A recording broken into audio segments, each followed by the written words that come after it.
आप सभी विद्यार्थियों का स्वागत है Subhash study centre YouTube channel पर। तो यदि आप कक्षा 10 के छात्र हैं तथा बोर्ड परीक्षा 2022 की तैयारी कर रहे हैं तो यह वीडियो आप सभी के लिए अति महत्वपूर्ण है, क्योंकि इस वीडियो के द्वारा हम आपसे साझा करेंगे आचार्य रामचंद्र शुक्ल जी के द्वारा रचित निबंध, जो कि हिंदी विषय का पहला ही पाठ है, मित्रता।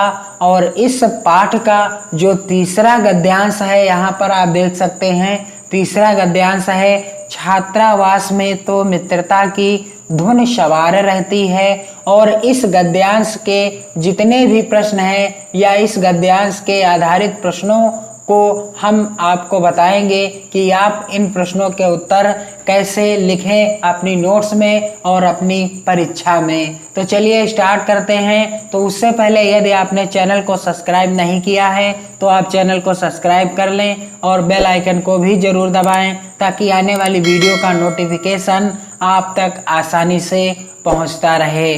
और यहाँ से आप इसी तरह के हिंदी पद्य खंड और हिंदी गद्य खंड तथा हिंदी व्याकरण खंड और साथ ही आपको हिंदी का जो संस्कृत खंड होता है, और इन सभी के पाठों की मैं आपको क्रमवार वीडियो उपलब्ध कराता रहूंगा।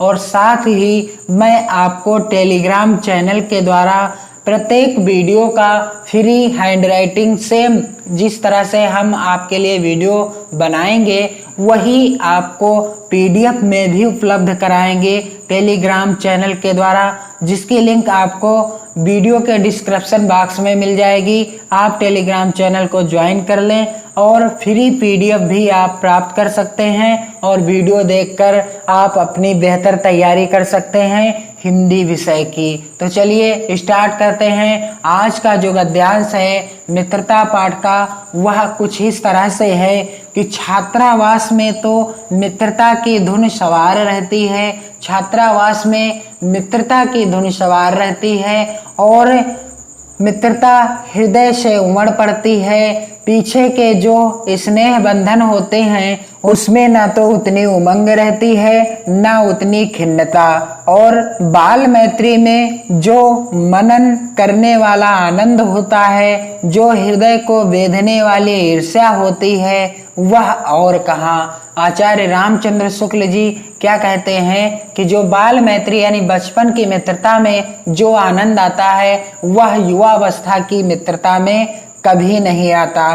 कैसी मधुरता और कैसी अनुरक्ति होती है, कैसा अपार विश्वास होता है, हृदय के कैसे कैसे उद्गार निकलते हैं, वर्तमान कैसा आनंदमयी दिखाई पड़ता है और भविष्य के संबंध में कैसी लुभावने वाली कल्पनाएं मन में रहती हैं, कितनी जल्दी बातें लगती हैं और कितनी जल्दी मानना मनाना होता है। और यहाँ से आप देख सकते हैं कि गद्यांश में रेखांकित अंश कहाँ से है, सहपाठी की मित्रता। इस उक्त में हृदय का कितना भारी उथल पुथल का भाव भरा हुआ है, यहाँ से आपको रेखांकित अंश देखने को मिल गया। और इस गद्यांश का पहला प्रश्न है, उपर्युक्त गद्यांश के पाठ और लेखक का नाम लिखिए।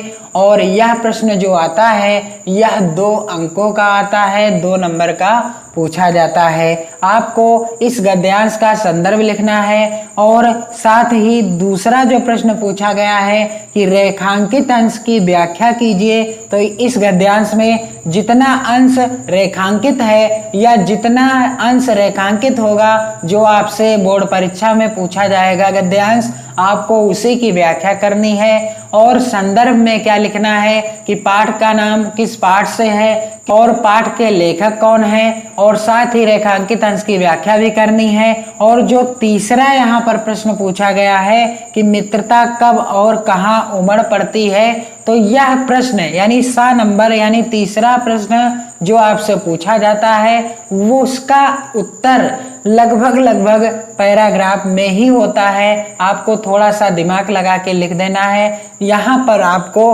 कुछ भी रटना नहीं होता है और आपको 6 नंबर पूरे के पूरे मिल सकते हैं यदि आपका संदर्भ सही है। यानी पाठ का नाम और लेखक का नाम यदि आपने सही लिखा है और व्याख्या भी आपने थोड़ी सही की है तो आपको अच्छे नंबर मिल जाते हैं और साथ ही आपकी राइटिंग भी अच्छी होनी चाहिए। तो चलिए इस गद्यांश का जो पहला प्रश्न है इसका उत्तर आप कैसे लिखेंगे। छात्रावास में तो गद्यांश से इस तरह से आप लिख सकते हैं, प्रथम के 2 या 3 शब्द और अंतिम के 2 या 3 शब्द, फिर आपको हेडिंग डालना है संदर्भ। और संदर्भ लिखने का सबसे सरल और सबसे आसान तरीका यही है कि प्रस्तुत गद्यांश हमारी पाठ्य पुस्तक हिंदी के प्रस्तुत गद्यांश जो है हमारी पाठ्य पुस्तक, कौन सी पाठ्य पुस्तक, हिंदी के गद्य खंड में, गद्यांश गद्य खंड से ही लिया गया होता है या गद्यांश गद्य खंड ही होता है, इसलिए गद्य खंड लिखा जाता है। और जब कोई कविता या कोई पद्यांश पूछा जाता है तो वह किस कैटेगरी में जाता है, पद्य खंड। यहाँ पर क्या हो जाएगा, पद्य खंड। गद्य खंड के स्थान पर पद्य खंड हो जाता है। ने संकलित, गद्य खंड में संकलित मित्रता नामक निबंध से अवतरित है।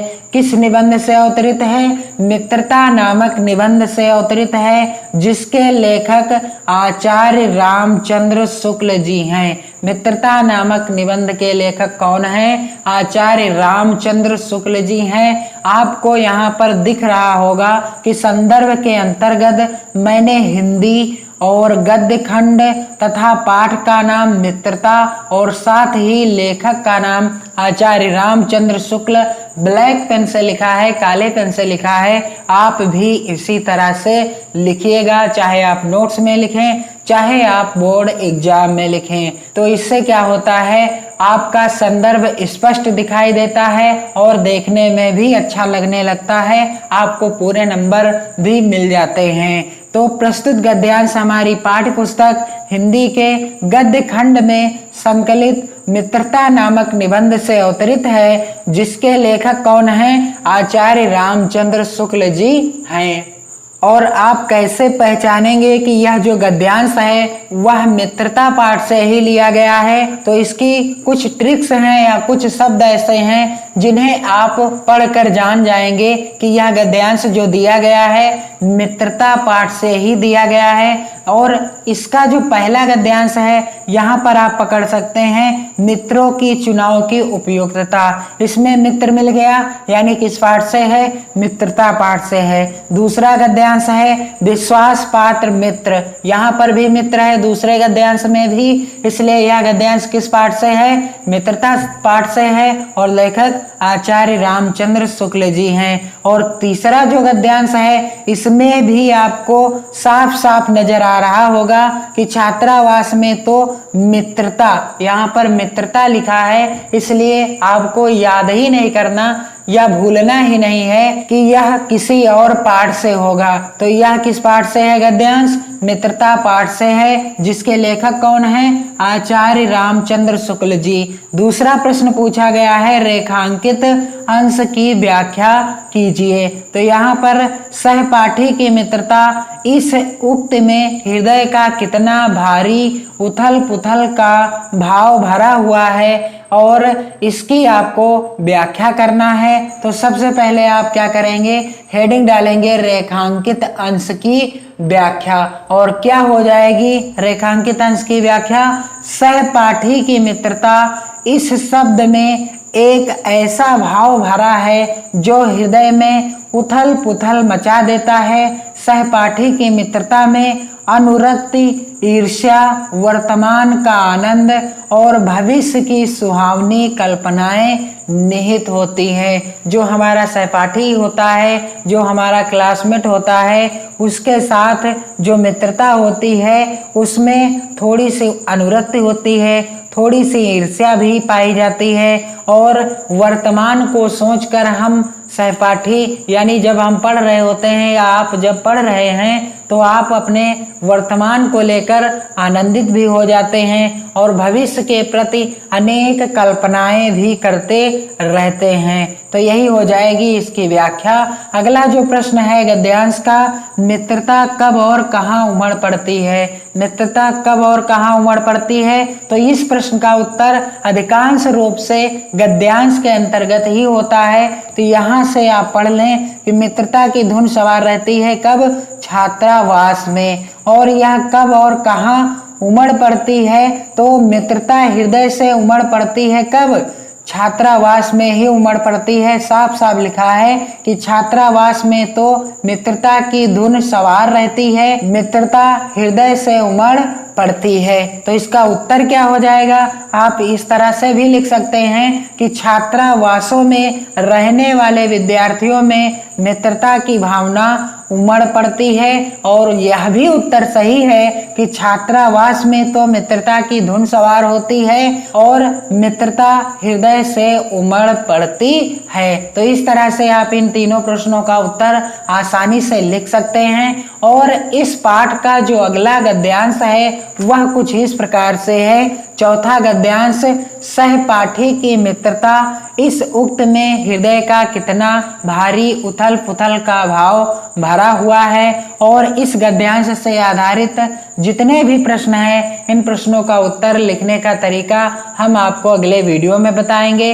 इस वीडियो को आप शेयर कीजिए, लाइक कीजिए और अपने प्यारे प्यारे कमेंट जरूर भेजिए। हमें आपके कमेंट्स का इंतजार रहता है। और जब आप वीडियो को लाइक और शेयर करते हैं तो इससे हमें भी मोटिवेशन मिल जाता है और हम अगला वीडियो बनाने के लिए प्रेरित हो जाते हैं। इसलिए आप वीडियो को शेयर, लाइक और कमेंट जरूर कीजिए। और अभी से आप अपनी तैयारी करना प्रारंभ कर दीजिए। इस चैनल के साथ जुड़कर प्रत्येक वीडियो का फ्री PDF नोट्स आपको टेलीग्राम चैनल को ज्वाइन करने पर मिल जाएगा। पढ़ते रहिए, मस्त रहिए। जय हिंद।